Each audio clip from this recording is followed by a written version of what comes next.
There is a trap. Most people are in it right now. And the reason nobody talks about it is because it doesn't look like a trap. It looks like progress. It looks like success. It looks like exactly what you're supposed to be doing.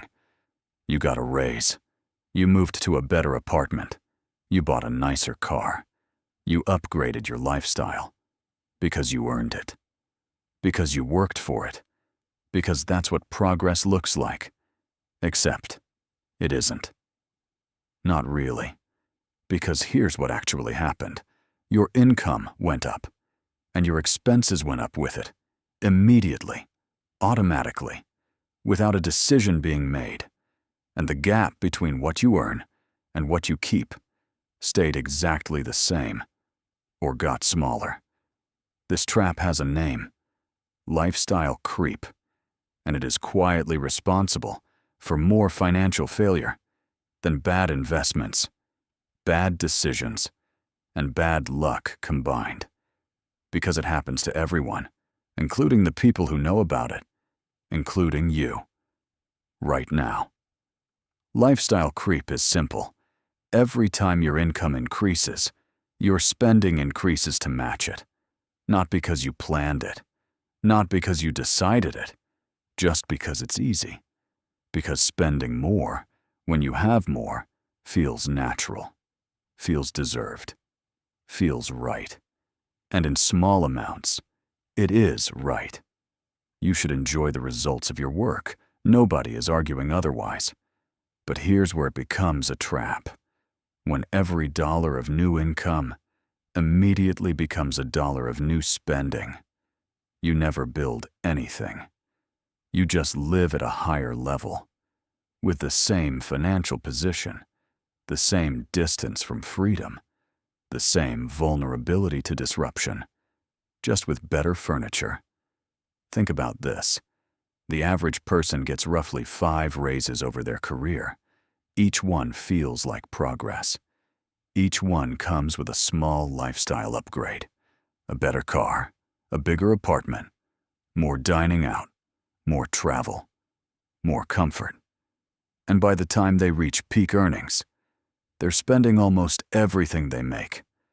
Same as when they started, just on more expensive things. That's not progress. That's a treadmill running faster. Let's look at real numbers. Person A earns $3,000 a month, spends $2,800, saves $200.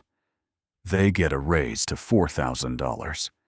Now they spend $3,800, still save $200. Another raise, $5,000. They spend $4,800, still save $200. 10 years pass. Income grew by $2,000 a month.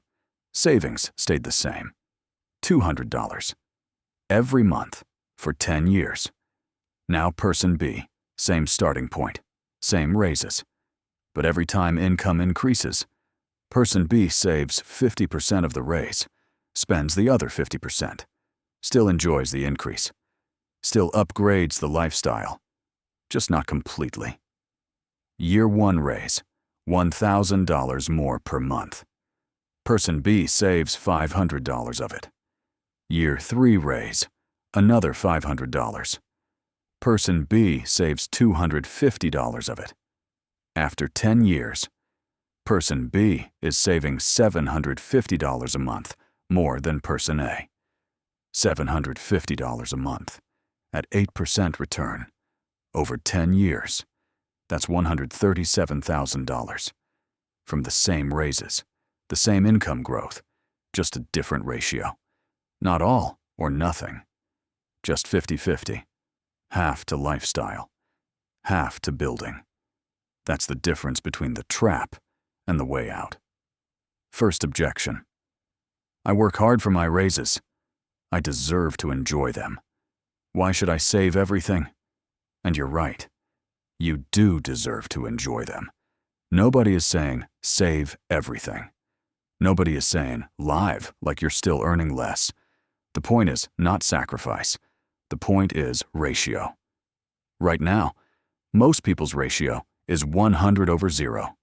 100% of the raise goes to lifestyle. 0% goes to building. The suggestion is not to flip it. Not 0 over 100. Just 50 over 50. Half to lifestyle, half to the future. You still get the nicer apartment, just slightly smaller than you could afford.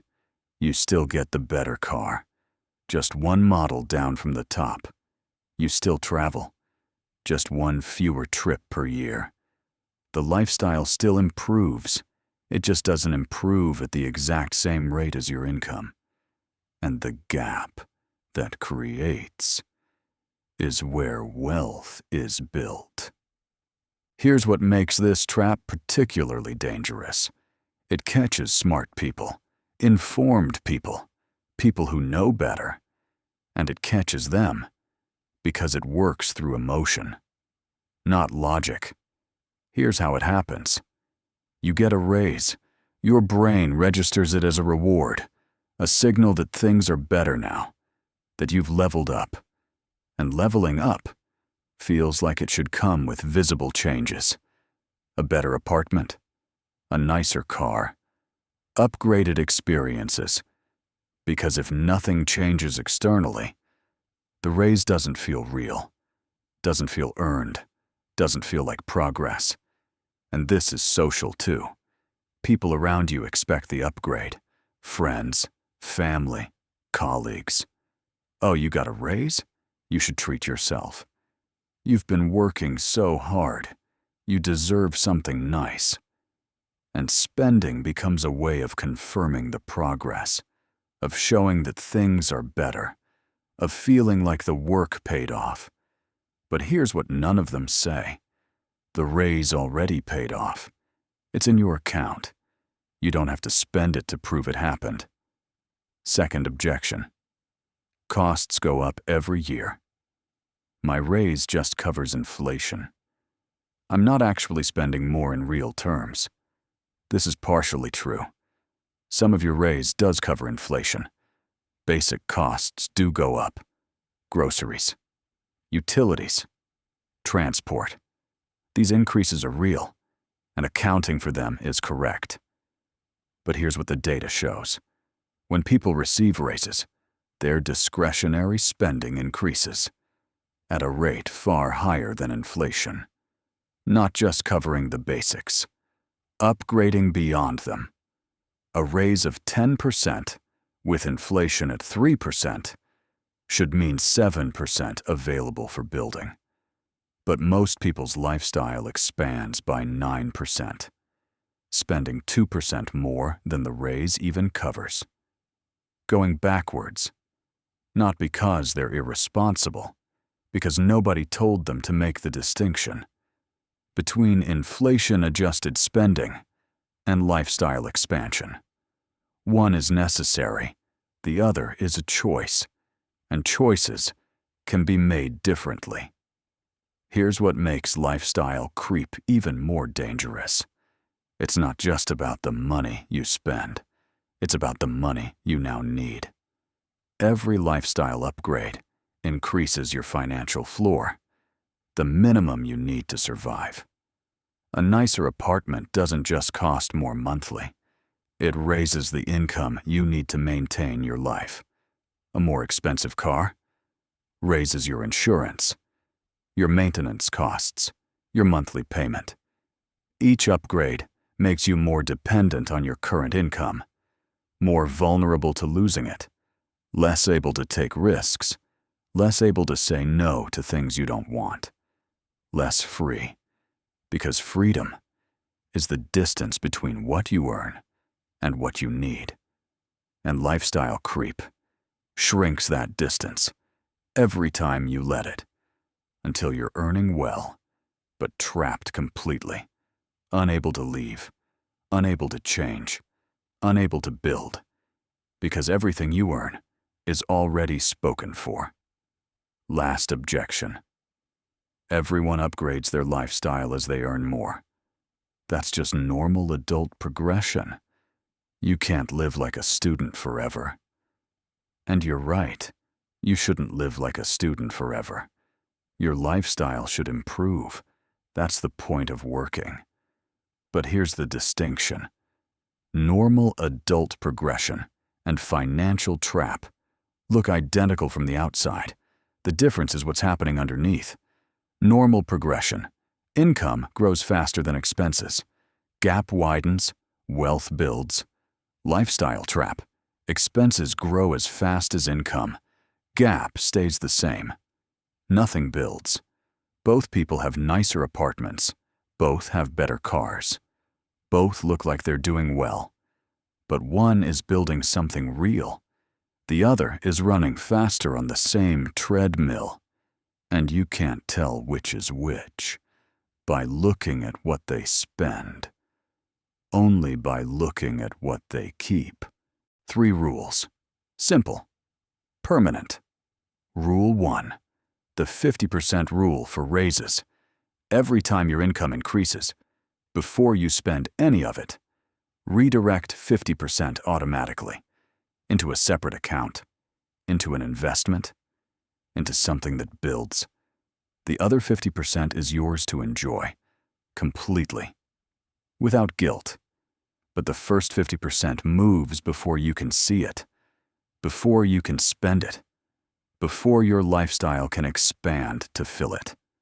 Rule 2. Set your lifestyle 1 level below what you can afford. Not 2 levels, not dramatically below, just 1. If you can afford the $2,000 apartment, take the $1,600 one. If you can afford the $40,000 car, buy the $32,000 one. The difference is barely visible in daily life, but the gap it creates compounds significantly over time. Rule 3. Every year, review what you actually need versus what you've defaulted into. Because lifestyle creep is sneaky. It happens in small increments. Each one feels reasonable. But together, they add up to a life that costs more than it should. And reviewing annually gives you a chance to choose, rather than just drift. Here's the truth about the trap nobody talks about. It's not dramatic. It doesn't announce itself. It just grows. Quietly. Upgrade by upgrade. Raise by raise. Until one day you realize you're earning more than you ever imagined. And still living paycheck to paycheck. Not because you did anything wrong. Because you let every increase become an expense before it had a chance to become wealth. The fix is not sacrifice. It's ratio.